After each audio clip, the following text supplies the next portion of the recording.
So today let's learn chapter number 6. Chapter number 6 under simple present tense. And simple present tense we are learning under tense, otherwise time. Tense and time we are learning. In fact, we have been learning for some days. And in this chapter, I have exclusively introduced simple present tense along with lot of uses.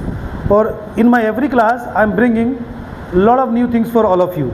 So you might have seen in my chapter number 1 class, chapter number 2, 3, 4, 5, and today I am gonna teach you once again with chapter number 6. Or today once again I have something new for you, which is also related to simple present tense. Simple present tense is a vast chapter, यानी कि giant chapter, very big. So that is why we have to learn it very carefully. Everything of this chapter very carefully.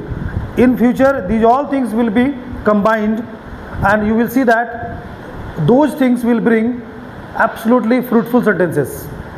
So now, coming to the point, as you all know, today I have decided to teach you chapter number 6. So my target is to teach you the use of want. Look at the word, the use of want. want एक word है जिसको हम लोग हिंदी में कह सकते हैं या तो चाहत या तो फिर इच्छा, but it is itself not a sentence, it is a part of sentence. अब करना क्या होगा, what we have to do, इसको हमें मॉडिफाई करना होगा या फिर ऐसा इसको रिफॉर्म करना होगा जहाँ पर इसको हम बहुत आसानी से इस टेंस पर एडजस्ट कर सकें. ये जो मैंने फॉर्मेट यहाँ पर लिखा हुआ है, I we you they more than one name और ही सी इट और एनी नेम.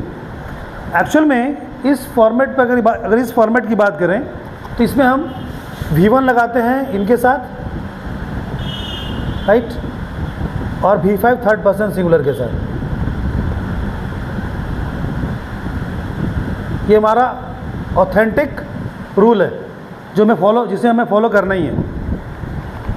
तो जब भी इस चैप्टर को मैंने पढ़ा है, चाहे आज पढ़ रहे हैं, चाहे कल पढ़ रहे थे, या डे बिफोर यस्टरडे पढ़ रहे थे, जब भी हम पढ़ रहे थे इसी पैटर्न पर बात कर रहे थे. चाहे वो डोंट आया हो, चाहे वो डजंट आया हो, चाहे वो V1 हो, चाहे V5 हो, जिस भी चैप्टर को पढ़ाया मैंने, whatever chapter I out, in all chapters you might have seen this format, और once again this format has कम.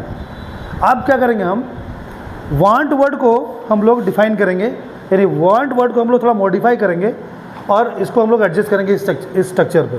तो एट फर्स्ट देखते हैं कि वांट एक वर्ब है, तो सबसे पहले वांट